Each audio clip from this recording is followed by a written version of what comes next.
নমস্কার বন্ধুরা, আর একটা ভিডিও নিয়ে চলে আসলাম। আমার পুজো করার দিনের তো আমাদের সবাইকেই পুজো করতে হয়। আমাদের ঘরে আমি সকালবেলা উঠেই আগে মানে স্নান করে নিই, বাসি কাজ যা থাকে ঘর মোছার থেকে আরম্ভ করে যেটা সংসারের কাজ নিত্যদিনের পুরো করে তারপরে স্নান করে ঠাকুরের সামনে চলে আসি।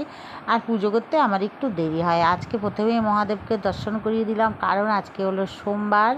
তো আমি যেদিনকে ভিডিওটা বানাচ্ছি সেটা হলো সোমবারের দিন। আর এদিকে দেখো বেলপাতা আছে আর কৃষ্ণচূড়া ফুল, কেনা ফুল আর নেই। যা ফুল আমি হাঁটতে বেরোই প্রতিদিন ভোরে, সেখান থেকে ফুল নিয়ে এসেছি। আজকে সেরকম ফুল পাইনি, যেটুকুনি আছে ওটুকুনি দিয়েই পুজো করব। আর এদিকে দেখো গোপু সোনাদের উঠিয়ে দিয়েছি, ঘুম ভাঙিয়ে দিয়েছি। আমার ছোটো গোপু সোনাকেও বসিয়ে দিয়েছি। আমি তো সিংহাসনের মধ্যেই গপুদের শয়ন দিই, বড় গপুকে দিই না, ছোটো গপুকে এর মধ্যেই শয়ন দিই। তবে ছোটো গপুর আমার মশারির থেকে আরম্ভ করে সবই আছে। আমি এই সিংহাসনের মধ্যে শয়ন দিয়ে পর্দা টেনে দিই জন্য মশারির মধ্যে দিই না, কারণ হলো খুব গরমে না, মানে গরমের মধ্যে মশারির মধ্যে আমি গোপুসোনাকে রাখি না। আর এইসব জিনিসগুলো দেখছো, এগুলো খুলে রেখে দিয়েই আমি গোপুসোনাদের শয়ন দিই। তো এইবার আমি মহাদেবকে স্নান করাবো। এই যে দুধ আছে, এই দুধ দিয়ে স্নান করাবো। গোপালদেরও দুধ দিয়ে স্নান করাবো, অল্প একটু দুধ না আমি রোজ রেখে দিই। আর এই যে মহাদেবকে দেখছো কেমন হয়ে গেছে, মহাদেবটা একটু ছোটে ছোটে গেছে। এবার আমি একটা নতুন মহাদেব আনবো, মানে শিবলিঙ্গ আনবো। তো আমি প্রতিদিন হাঁটতে বেরোই, তো একটা দুটো বেলপাতা না বেশি নিচে নেই, যেই পাই সেটা দিয়ে আমি মহাদেবের মাথায় দিই। যখন যেমন ঠাকুর জোগাড় করে সেইভাবেই আমি ঠাকুরকে দিই।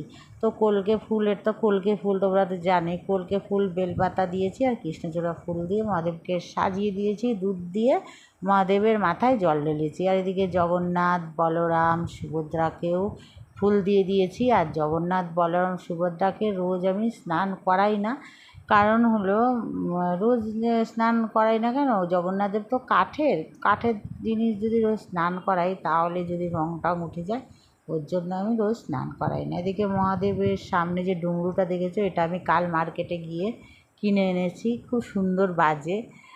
আর এদিকে আমার কাছে ছিল না ডুমরুটা। এদিকে গোপু সোনাদের এখন স্নান করানোর পালা চলছে। প্রথমে আমি অল্পই দুধ ছিল, দুধ দিয়ে আগে শঙ্কর মধ্যে দিয়ে স্নান করাই, তো তারপরে ভালো করে মানে জল দিয়ে ভালো করে গোপু সোনাদের স্নান করিয়ে দিলাম। দেখো গোপু সোনাদের স্নান করিয়ে রেডি করে বসিয়ে দিয়েছি। এবার ছোটো গপুকে স্নান করাবো।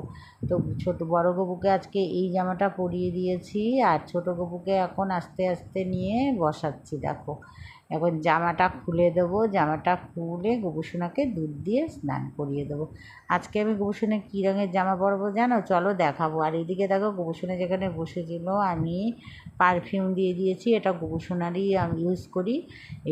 এটা হলো মানে রজনীগন্ধার সেন্ট, খুব ভালো। শয়নে যখন গোপুসোনাকে শয়ন দিই তখন আমি মানে এইটা দিয়ে মানে ভালো করে বিছানাটাকে দিয়ে শয়ন দিই। তারপরে উঠিয়ে বসিয়ে দেওয়ার সময়ও আমি এটাকে ইউজ করি, মানে পারফিউমটাকে, এটা গোপু সোনারই পারফিউম। তো দেখো আমি আজকে এই অরেঞ্জ কালারের জামাটা পরিয়েছি। আর কি বলবো জানো তো, এই জামাটা পরালে গোপু সোনাকে খুব ভালো লাগে, খুব। তো বড় গপুরও আছে, বড় গপুর যেদিনকে পরাবো সেদিনকে তোমাদের সাথে শেয়ার করবো। এদিকে আমি সাজাচ্ছি, দেখো যেমন মালাটাও ম্যাচিং হয়ে গেছে জামার সাথে।